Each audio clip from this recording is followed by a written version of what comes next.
Hello students, मैं हूं श्याम भाटिया और आप सबका वेलकम करता हूं, स्वागत करता हूं ये अकेडमी 123 पर। आज हम बात करेंगे यूपीएससी सीएससी जो कि पॉपुलरली नोन एज आईएएस और आईपीएस के लिए जो एग्ज़ाम होता है उसके लिए, और जो स्टेट पीसीएस जितने भी होते हैं अगर उनकी आप तैयारी कर रहे हैं तो ये वीडियो आपके लिए बहुत ही इंपॉर्टेंट और महत्वपूर्ण और यूज़फुल भी होने वाला है। आज हम बात करने वाले हैं बीओपी के बारे में, बैलेंस ऑफ पेमेंट के बारे में, जिसको हिंदी में आप अगर कहो तो क्या बोलते हैं, उसको भुगतान संतुलन बोला जाता है। क्या बोला जाता है? भुगतान संतुलन। ठीक है, तो इसके बारे में आज अपन बात करने वाले हैं प्रॉपर तरीके। और यकीन मानिए ये वीडियो अगर आपने विदाउट स्किप और प्रॉपर तरीके से physically as well as the mentally present होकर अगर आपने देखा है तो आप निसंदेह जो एमसीक्यू बेस्ड कोडिंग बेस्ड जो एग्जाम होती है आपकी यूपीएससी प्री जो होती है उसके अंदर अगर क्वेश्चन आएंगे तो इजीली आप अटेम्प्ट कर पाओगे और वो आपके पॉजिटिव ही बनेंगे, करेक्ट क्वेश्चन ही बनेंगे, नेगेटिव बनने का कोई चांस ही नहीं होगा, क्योंकि उसी प्रकार से मैं इस वीडियो में एक्सप्लेन करूंगा। साथ ही साथ अगर मेंस के आंसर राइटिंग करेंगे आप तब भी आप इसके एनालिसिस को प्रॉपर तरीके से लिख पाएगा। साथ साथ में अगर इंटरव्यू में भी इससे कोई रिलेटेड क्वेश्चन आपसे पूछा जाने की कोशिश की तो वहां पर भी आप इसका शांतिपूर्वक जवाब दे पाएंगे अगर आपने इस वीडियो को प्रॉपर सुना और समझा है तो। ठीक है, वास्तव में बात क्या है, बैलेंस ऑफ पेमेंट की अपन अगर बात करें तो ये क्या होता है अल्टीमेटली।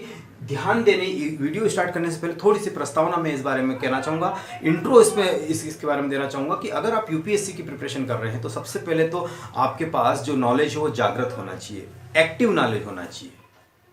ये क्या होता है एक्टिव नॉलेज? यानी एग्जाम जो होता है यूपीएससी का या आईएएस का एग्जाम होता है वो एग्जाम सबसे ज़्यादा इंपॉर्टेंट होता है आपका नॉलेज, आपका ज्ञान कितना जागृत है, आपके अंदर समझ कितनी है। जो यूपीएससी एग्ज़ाम जो कंडक्ट करवाती है वो सबसे पहले आपके अंदर जानना चाहती है कि आपकी समझ कितनी है। नॉलेज होना तो वो तो बात एक है ही सही इंपॉर्टेंट फैक्टर, लेकिन नॉलेज के बाद उस नॉलेज को जीवित होना कितना इंपॉर्टेंट है, कितना जागृत होना, how much amount that knowledge is activated in you, that is the main point. And until and unless are not able to justify your knowledge and you are not able to simplify and clarify your knowledge which was existed in your brain or mind, you can say, then इस प्रकार का ज्ञान और इस प्रकार का knowledge होना कोई मायने नहीं रखता इस एग्जाम के लिए, जब तक कि वो जागृत ना हो, वो जीवित ज्ञान ना हो, जब तक कि उससे रिलेटेड उस सिचुएशन में आपको ढाला जाए और वहाँ पर आपका जो परफॉर्मेंस होता है वो अगर सेटिस्फैक्ट्री या नहीं हुआ तो फिर आप उसके अंदर क्या कर सकते हो, उस एग्जाम को क्वालिफाई करने की सोच नहीं सकते। तो यहाँ पर आते हैं बैलेंस ऑफ पेमेंट। तो ये इकोनॉमी के सेक्शन का पार्ट है। इकोनॉमी के सेक्शन में बैलेंस ऑफ पेमेंट से क्वेश्चन बनते हैं, प्री में भी बनते हैं, मेंस में भी बनते हैं और इंटरव्यू में भी इस बारे में पूछा जाता है। क्यों पूछा जाता है? क्योंकि बैलेंस ऑफ पेमेंट को थोड़ा सा अगर मैं रीस्ट्रक्चर करूँ दोस्तों तो सिर्फ बैलेंस ऑफ पेमेंट क्या होता है ये मैं समझाना चाह रहा हूँ। जैसे कि ये मेरे पास एक कंट्री है, ठीक है, कंट्री है और ये आपके पास आउटर वर्ल्ड है। तो आउटर वर्ल्ड को जो जाता है और आउटर वर्ल्ड से जो आता है, ठीक है, आउटर वर्ल्ड से जो आता है जाता है, यानी जो एक देश होता है, कंट्री जो होता है आउटर वर्ल्ड के साथ जो लेन देन करता है, आउटर वर्ल्ड के साथ जो लेन देन करता है, यानी जो डीलिंग्स होती है। अब वो डीलिंग्स क्या क्या हो सकती है? पैसों की भी हो सकती है यानी मनी, और वो इन्वेस्टमेंट की भी हो सकती है, एफडीआई एफआईआई की भी हो सकती है, वो कुछ पैसा उधार लेने की भी हो सकती है। वो उधार लेना पैसा अल्पकालिक यानी शॉर्ट टर्म और लॉन्ग टर्म भी हो सकता है ना। वो किसी देश से भी हो सकता है या किसी संस्था से भी हो सकता है, जैसे डब्ल्यूटीओ वगैरह। तो इस प्रकार की जो इकोनॉमिक एक्टिविटीज होती है, आर्थिक गतिविधियां जो होती है, उनको समग्र रूप से प्रस्तुत करने के लिए जिस मैकेनिज्म का यूज होता है या जिस प्रणाली का या जिस सिस्टम का यूज होता है उसको आप क्या बोलते हैं? बैलेंस ऑफ पेमेंट बोलते हो। बात समझ में आई? तो ये इंपॉर्टेंट एक के बाद एक चीज समझूंगा और पूरा आपके माइंड में स्टेप बाय स्टेप फिट कर दूंगा, बशर्ते कि आप physically as well as the mentally यहाँ पर प्रेजेंट रहे। ठीक है, तो ये बात शुरू करते हैं सबसे पहले कि ये बाहरी वर्ल्ड है, उससे ये बाहरी वर्ल्ड किसी कंट्री से कुछ चीज लेता है तो उसको इसके रिस्पेक्ट में नहीं, इस कंट्री की रिस्पेक्ट में क्या बोला जाता है? एक्सपोर्ट बोला जाता है। ठीक है, इस कंट्री के रिस्पेक्ट में एक्सपोर्ट बोला जाता है। और यह कंट्री किसी बाहरी वर्ल्ड से कोई चीज लेती है अपने अंदर तो उसको बोलते हैं, हम इंपोर्ट बोलते हैं। हिंदी में अगर बोलो तो इसको आयात बोला जाता है और इसको बोला जाता है निर्यात। ये दो टर्म हमारे इसमें यूज होने वाले हैं, ये दो शब्द इसमें उपयोग होंगे। इसी को मैं समझाने के लिए ये बात मैंने थोड़ी एक्सप्लेन करी। ठीक है, तो ये बात समझ में आई। चलो थोड़ा सा आगे बढ़ते हैं। तो पहले मैं थोड़ा सा इसको जगह बना लेता हूँ प्रॉपरली तरीके से, है ना। तो यहां से अपन थोड़ा सा बीओपी के बारे में समझना शुरू करते हैं। ठीक है, बीओपी के बारे में समझना शुरू करते हैं।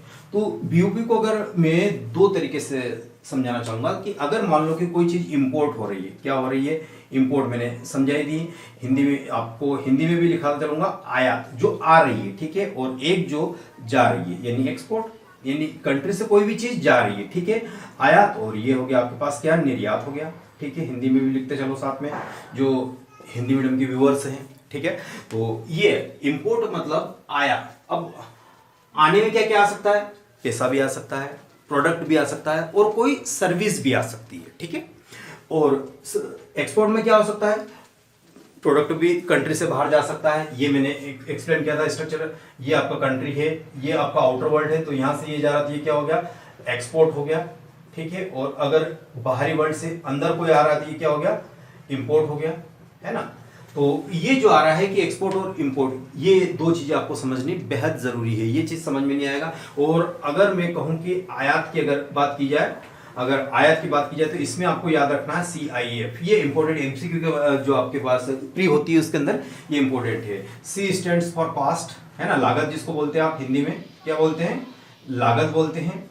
ठीक है, और I से आप बोलते हैं ट्रांजिएंट इंश्योरेंस जिसको बोला जाता है ना, बीमा जिसको बोलते हैं हम लोग ट्रांजिएंट इंश्योरेंस। ठीक है, और अंत में जो होता है फ्राइट होता है। ठीक है, फ्राइट मतलब क्या हो जाता है, भाड़ा हो जाता है। ठीक है, ये तीन चीज आपको इंपॉर्टेंट याद रखनी है। ठीक है, इंपोर्ट में, आयात में ये तीन चीजें आती है कि ट्रांजिएंट इंश्योरेंस, लागत और आपका भाड़ा, तीनों चीज ये एमसीक्यू जब यूपीएससी प्री में बनेगा तो इन CIF याद रखना है, इन तीनों चीजों के बारे में पूछा जा सकता है। ये तीनों चीज इससे जुड़ सकती है कि इंपोर्ट कॉन्स्टिट्यूट क्या होता है, CIF, और C स्टैंड्स फॉर आपके पास आ गया cost, I stands for insurance, transit insurance यानी बीमा जिसको बोलते हैं अपन, और यहां पर आ गया फ्राइट यानी भाड़ा। ठीक है, भाड़ा, और ये जो चीजें आ रही है ये तीनों चीज आपको ध्यान में रखनी है ये। और उसके बाद आता है एक्सपोर्ट। एक्सपोर्ट क्या होता है, ये इसको आप बोलते हो फ्री ऑन बोर्ड, क्या बोला जाता है, फ्री ऑन बोर्ड बोला जाता है। ठीक है, और हिंदी में क्या बोलते हैं इसको, लदान तक शुल्क, लदान तक निःशुल्क बोल दो, है ना, लदान तक निःशुल्क बोला जाता है। ठीक है, ये दो चीज आपको इंपॉर्टेंटली समझनी है। ये अगर नहीं समझ में आई, अगर ये बात नहीं समझ में आई तो आपको फिर ये नहीं समझ में आएगा। ठीक है, तो कहने का अर्थ है कि इनका अगर मैं डिफरेंस लूं तो ये होता है BOT, इसको हम बोलते हैं बैलेंस ऑफ ट्रेड, क्या बोला जाता है, हिंदी में बोलते हैं इसको व्यापार संतुलन। ठीक है, इसको व्यापार संतुलन बोलते हैं। और ये कितना होता है, ये होता है 2-1। बात समझ में आएगी। जो BOT है, बैलेंस ऑफ ट्रेड है, वो कितना है, जितना निर्यात किया और जितना आयात, अगर दोनों बराबर हो जाएगा तो BOT क्या हो जाएगा, संतुलन में आ जाएगा, BOT 0 हो जाएगा। ठीक है, और अगर हम ज्यादा कोई चीज मंगवा रहे हैं, इंपोर्ट यानी आयात कम चीज कर रहे हैं मान लो कि, तो अगर ये नेगेटिव हुआ तो ये ज्यादा ठीक नहीं, क्योंकि निर्यात हमेशा ज्यादा होना चाहिए। निर्यात हमेशा किसी भी कंट्री के लिए फायदेमंद है, ज्यादा होना चाहिए। कोई चीज ज्यादा बेचेगा, चाहे वो एक्सपोर्ट में क्या कर सकता है, सेवाएं, है ना, कुछ सर्विसेज भी हो सकती है, कुछ प्रोडक्ट भी हो सकता है, कुछ इन्वेस्टमेंट भी हो सकता है। जो भी कंट्री से बाहर जाएगा तो उसका इफेक्ट क्रिएट करेगा, तो जाहिर सी बात है कि उसके रिटर्न में उसके पास कुछ ना कुछ आएगा, है ना। चाहे वो रिटर्न में जो आएगा वो इस कंट्री की प्रॉस्पेरिटी के लिए, समृद्धि के लिए, इकोनॉमिक फैक्टर्स के लिए होगा, वो सबसे ज्यादा अच्छा रहेगा। PQLI होता है, फिजिकल क्वालिटी इंडेक्स, जो लाइफ क्वालिटी इंडेक्स होता है PQLI, वो सबसे अच्छा हो जाएगा। पर कैपिटा इनकम इंक्रीज होगा, उससे लोगों के जीवन की गुणवत्ता में सुधार होगा। ये सारी चीजें इसके लिए इंपॉर्टेंट है, तो ये होना जरूरी है कि, या इसको आप ऐसे भी लिख सकते हो, क्या लिख सकते हो, E-I। ठीक है, E-I एक्सपोर्ट में, इसको आप क्या बोलते हैं, BOT बोलते हैं। बात समझ में, बैलेंस ऑफ ट्रेड जिसको बोला जाता है। ठीक है, और यहीं से चौथा जो मेरे पास आता है, चौथा इसका पॉइंट क्या होता है, इसका पॉइंट होता है अदृश्य शेष।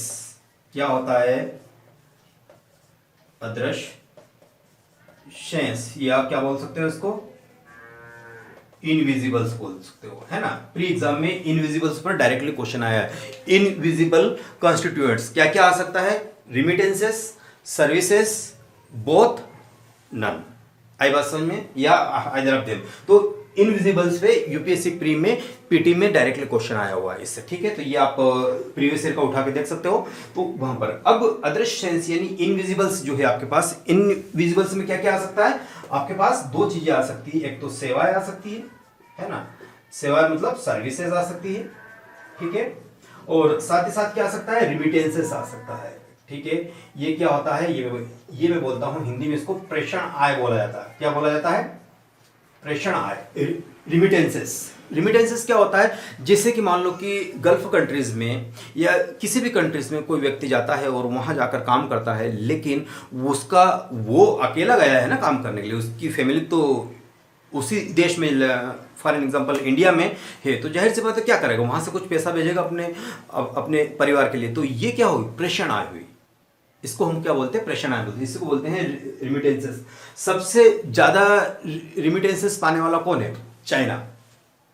मोर देन 70 बिलियन डॉलर ये जो है पाने वाला कौन है, चाइना है, ठीक है। तो ये आपको याद रखना है, ये मोटा मोटा फिगर है, फिर तो जाहिर सी बात किसका नाम आएगा, इंडिया का आना है ना। तो ये चीज आ गई। तो ये इनविजिबल्स हुआ, ठीक है। इनविजिबल्स समझ में आने के बाद आपके पास फिर क्या आता है, ये पहले इतना कॉपी कीजिए। चलो मैं कर देता हूं। इनविजिबल्स के बाद आगे आपके पास, फिर आगे आपके पास चालू खाता, ठीक है, करंट अकाउंट, ठीक है। इसको हिंदी में बोलते हैं चालू खाता बोला जाता है, ठीक है। क्या बोलते हैं, या करंट, सिंपल चालू खाता, शेष भी बोल सकते हो उसको, चालू खाता शेष बोला जाता है। और इसी को अगर मैं कहूं तो ये जो होता है 3+4 हो गया, ये जो आ रहा है 3+4, दैट्स ऑल। 3+4 इनको और इनको जोड़ दीजिएगा तो आपके पास क्या बन जाता है, करंट अकाउंट बन जाता है, यानी चालू खाता शेष बन जाता है। करंट अकाउंट जो आपके पास आ रहा है, ये ऐसे करना है 3+4, इस 3 और 4 को जोड़ दीजिएगा, दैट्स ऑल। ये जोड़ोगे तो आपके पास ये आ गया। आइने बात समझ में, तो यहां से मेरे पास करंट अकाउंट बन गया, ठीक है। तो इतना पहले क्या करो, पॉज करके कॉपी करो। पॉज करने के बाद कॉपी हो गया, ठीक है। 5 तक अपन आ गए थे, तो चलो मैं इनको हटाता हूं। 5 तक अगर मैं आ गया था तो 5 तक मेरा क्या था,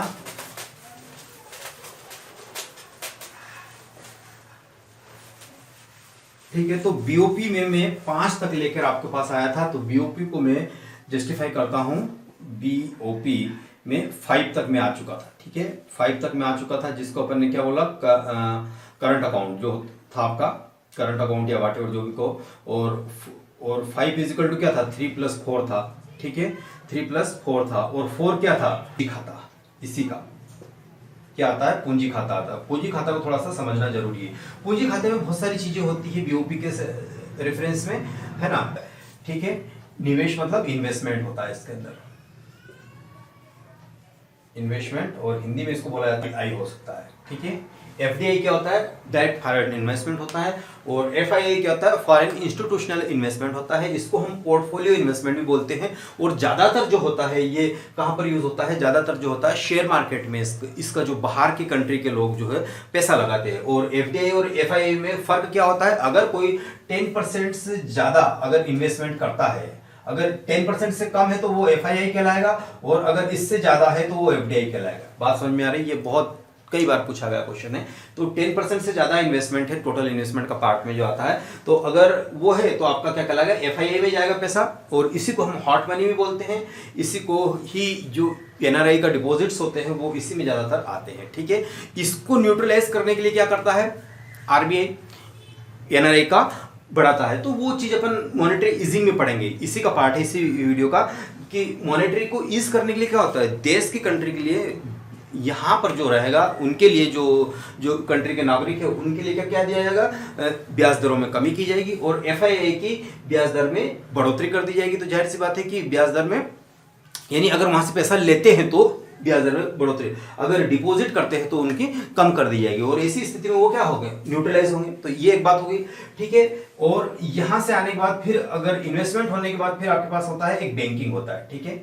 क्या होता है, बैंकिंग बोल सकते हैं उसको, ठीक है। बैंकिंग में क्या क्या हो सकता है, बैंकिंग में एनआरआई डिपॉजिट्स हो सकता है आपका, ठीक है। एनआरआई डिपॉजिट्स हो सकता है, तो ऋण बोलते हो, ठीक है।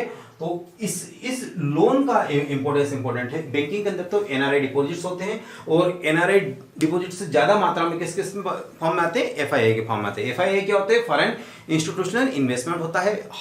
हार्ड मनी भी जो आती है वो इसी पार्ट का हिस्सा होती है, और इसी से आगे चलकर हम समझेंगे कि मनी ट्रैपिंग और मनी लॉन्ड्रिंग की चीजें भी इससे से ही जुड़ती है। लेकिन ये वीडियो मेरा बेसिक वाला है। अगर हम इसको प्रो लेवल या जो मेंस के क्वेश्चन के एनालिसिस को अगर मैं समझूंगा तो वहां ये बात करूंगा। यहाँ ये बात करना मैं ज़्यादा इंपॉर्टेंट नहीं समझ रहा हूँ, क्योंकि यहाँ पर वो लोग भी आएंगे जो स्टेट पीसीएस या जो बेसिक एग्जाम या इस कंसेप्ट को बेसिक समझना चाह रहे थे, उनके उद्देश्य से अगर यहीं पर मनी लॉन्ड्रिंग और जो आपके पास आता है मुद्रा प्रक्षलन बोला जाता है जिसको, और आपके पास जो आता है जो मनी ट्रैपिंग जो होता है, तो उसमें थोड़ी सी कॉम्प्लेक्सिटी है। पहले ये क्लियर कर लेते हैं, उसके बाद चलते हैं। तो लोन में क्या क्या होता है, एक तो होता है शॉर्ट टर्म होता है, ठीक है, एक शॉर्ट टर्म हो जाएगा, एक लॉन्ग टर्म हो जाएगा, ठीक है, एक लॉन्ग टर्म।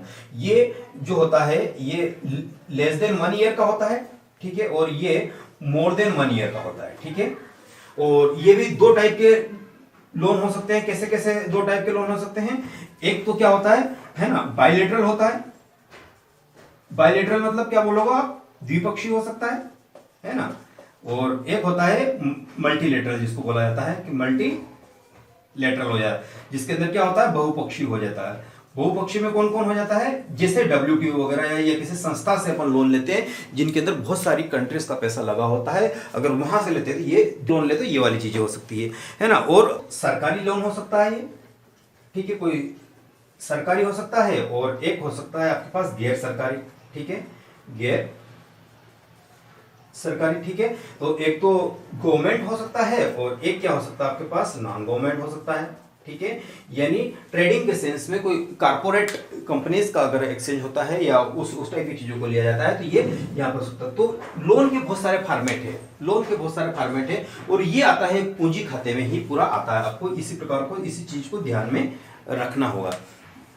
और जब ये चीजें आपके पास आ गई, ये चीजें आ गई, तो इसको अपन ने 5 बोला था, इसको मैंने 6 बोल दिया, ठीक है ना। फ्लो याद है ना पूरा वाला, 1 2 3 4 से अब ये हो गया। तो अगर मैं 7 लिखूं तो क्या हो जाएगा मेरे पास, 5 और 6 को मैंने जोड़ दिया, 5 और 6 को मैंने जोड़ दिया, तो यही मेरा क्या बन गया, यही मेरा बीओपी बन गया। आ रही बात समझ में, यही मेरा बीओपी बन गया। बैलेंस ऑफ पेमेंट जो बना मेरा 5 + 6, 5 क्या था, चालू खाता शेष, 6 क्या है, पूंजी खाता, जिसको मैंने इस टाइप से एक्सप्लेन किया। और 5 और 6 को जब अपन जोड़ देंगे तो क्या बनेगा, ये बनेगा। इसी को, और इसको हमेशा 0 बनाना पड़ता है, इसको हमेशा 0 बनाना पड़ता है ना। ये 0 होता नहीं है ना, जनरली नहीं होता है। आमतौर पर जो एशियन और अफ्रीकन कंट्रीज या जिसको कहे कि गरीब कंट्रीज जो होती है, उनके सेंस में ये चीजें नहीं होती है, ठीक है। तो इसको 0 बन, मुद्रा संचलन, मुद्रा मनी, इंग्लिश में क्या बोलेंगे, एप्रोप्रिएशन ऑफ मनी जो होता है वो यही होता है, ठीक है। एप्रोप्रिएशन ऑफ मनी जो होता है उसको, इसको 0 बनाने की, बीओपी को 0 बनाने की process that is called the appropriation of money. और ये है 7वां। बात समझ में आ रही है। अकाउंट डेफिसिट है ना, या उसके अंदर अगर है घाटा है तो चल जाएगा। क्यों चल जाएगा, क्योंकि वो हमारी समृद्धि का पर्पस भी होता है। क्यों पर्पस होता है समृद्धि का, क्योंकि अगर हमने भारी मशीनरी आयात की है बाहर से, है ना, कोई प्लांट मशीनरी ये अगर इंपोर्ट किया है बाहर की कंट्री से या आउटर वर्ल्ड से, तो उसके बिहाफ पर हम आगे क्या करेंगे, इन्वेस्टमेंट का आगे हम क्या करेंगे, कुछ प्रोडक्ट बनाएंगे और उसको बाहर बेचेंगे, बाहर की कंट्रीज में बेचेंगे। तो जाहिर सी बात है कि वो अगर आज घाटा है तो कल कहीं ना कहीं हमें वो ज्यादा रिटर्न देगा। तो वो चीजें हम समझ सकते हैं, है ना। तो इसी से रिलेटेड आगे चलकर आएगी। यानी अगर अब हमको क्या करना है, एप्रोप्रिएशन ऑफ मनी। अब इसको जो ब्याज दर है, जो अपेक्स बैंक होता है, कौन सा बैंक होता है, अपेक्स बैंक, जैसे कि इंडिया के सेंस में आरबीआई। अगर ब्याज दर, जो ब्याज दर होगी वो अगर कम रखने की प्रक्रिया को हम क्या बोलते हैं, मॉनेटरी ईजिंग बोलते हैं, यानी मॉनेटरी ईजिंग बोलते हैं। और अगर ब्याज दर ज्यादा रखेंगे तो वो क्या हो जाएगा, फिर आपके, अगर हम कहेंगे कि जो केंद्रीय बैंक है वो महंगी मुद्रा का अनुसरण कर रहा है, ठीक है। ऐसी कुछ बातें हैं। तो ये मैं पूरा लेकर आया था, मोटे मोटे तौर पर आपको मैंने एक समझ दिया, एक ढांचा दिया, अंडरस्टैंडिंग का एक स्ट्रक्चर दिया आपको। इसके बिहाफ पर आपको क्या करना पड़ेगा, इसके बिहाफ पर आपको आपका आंसर और एमसीक्यू। इससे रिलेटेड फैक्ट जब भी आप अखबार में देखेंगे, जब करंट अफेयर पढ़ेंगे, है ना, कोई बुक पढ़ेंगे, वहां पर इस टाइप की चीजें मिले तो इसको आप इजीली इंटरलेट कर पाएंगे। मेंस का आंसर राइटिंग भी करना तो ये आपके पास ढांचा रहेगा तो आप इजीली उस बात को प्रस्तुत कर पाएंगे। बेहतर है कि आप क्या करेंगे, अगर और कहीं कहीं बुक में इस चीज को लाइन बाय लाइन भी लिखा हुआ, लेकिन वैसा कुछ नहीं है, आपको थोड़ा सा इसको प्रॉपर तरीके से समझना होगा। तो इसको मैं अगर एक फास्ट रिविजन करा दूं तो देख लेते हैं यहाँ पर, इसको हटा के आयात, और इंग्लिश में इसको बोला जाता है इंपोर्ट बोला जाता है, ठीक है। बाकी कुछ चीज मैं नहीं लिख रहा हूं। 2 को निर्यात बोला जाता है, ठीक है, 2 को निर्यात बोला जाता है, एक्सपोर्ट बोला जाता है, तो ये मेरा एक्सपोर्ट हो गया। 3 पर क्या हो जाएगा, बीओटी, है ना, बैलेंस ऑफ ट्रेड जो होता है, व्यापार शेष बोल दो आपको, इसको व्यापार शेष बोल दिया आपने, है ना, और ये कितना है 2-1 हो जाता है, ठीक है, ये याद रखेगा। और 4 पे आपके पास आ जाता है, 4 पे आपके पास आ जाता है नथिंग बट द व्यापार शेष के बाद अदृश्य शेष या इनविजिबल्स जिसको आप बोलते हो, इनविजिबल्स बोला जाता है, जिसको अदृश्य शेष बोला जाता है, अदृश्य शेष बोला जाता है, जो क्या होती है चालू खाता शेष, है ना, चालू खाता शेष बोल दो, या इसको आप क्या बोल सकते हो, करंट अकाउंट बोला जा सकता है, ठीक है, करंट अकाउंट। ये क्या होता है, ये जो होता है ये आपके पास होता है 3+4 हो जाएगा। 3+4 को आप क्या बोलते हो, चालू खाता बोलते हो। 6 पर क्या बोलते हैं, पूंजी खाता बोला जाता है, ठीक है, पूंजी खाता, हिंदी में क्या बोलते हैं इसको, कैपिटल अकाउंट। जो पूरा मैंने अभी समझाया था, पूरा आपको कैपिटल अकाउंट, ठीक है। तो ये आपके पास कैपिटल अकाउंट में मैंने अभी आपको समझाया था, प्रेषण आय क्या होती है, रिमिट, फिर आपके पास निवेश क्या होता है, ठीक है, आपके पास फिर ऋण क्या होता है, लोन क्या होता है, इन्वेस्टमेंट क्या होता है, ऐसी बहुत सारी चीजें अपन ने इसके अंदर बात की थी, ठीक है। और सातवां जो होता है बीओपी होता है। बीओपी अगर मैं लिखूं तो ये क्या हो जाएगा, 5+6 हो जाएगा। यस, यही मुझे समझाना था, 5+6 हो जाएगा 8। और इसको 0 बनाने की प्रोसेस को हम क्या बोलते हैं, एप्रोप्रिएशन ऑफ मनी या मुद्रा संचलन, एप्रोप्रिएशन ऑफ मनी या मुद्रा संचलन बोला जाता है। तो यही एक इंपॉर्टेंट है। और जब इसमें इसको जीरो बनाते सबसे पहले तो इसको बैलेंस करेंगे, ये नहीं हुआ, ये भी नहीं हुआ, इसको बनाते बनाते अगर आईएमएफ से लोन लेना पड़े तो वो आर्थिक संकट कहलाता है, वो आर्थिक संकट कहलाता है। उसी को हम क्या बोलते हैं, इकोनॉमिक क्राइसिस बोला जाता है, जब आईएमएफ से लोन लिया जाता है इस सीएडी को पाटने के लिए। करंट अकाउंट डेफिसिट जो आपके पास कहां गया, ये जो आपके पास सीएडी है, करंट अकाउंट डेफिसिट जो होता है, सीएडी, इसको पाटने के लिए मान लो कि अभी भी जब बजट आता है तो इसको 3% 4% से ज्यादा नहीं होना चाहिए, सरकारें बोलती है, ये होता है। तो सारी चीजों को ध्यान रखना है आपको कि वास्तव में क्या होना है या क्या नहीं होना है। तो सीएडी को पाटने के लिए जो चीज रिक्वायरमेंट होती है, वो चीजें अगर मशीनरी से आयात आपने इंपोर्ट किया है और उसकी वजह से सीएडी आया तो चलो समझ में आता है कि आने वाले समय में हम रिकवर कर लेंगे। लेकिन मान लो कि एफएमसीजी आपने इंपोर्ट किया है, क्या किया है, एफएमसीजी क्या होता है, फास्ट मूविंग कंज्यूमर गुड, जैसे टमाटर हो गया, सब्जी होगी, अगर यही इंपोर्टेंट करें तो इससे आपको आगे क्या रिटर्न मिलना है, कुछ नहीं मिलना है रिटर्न।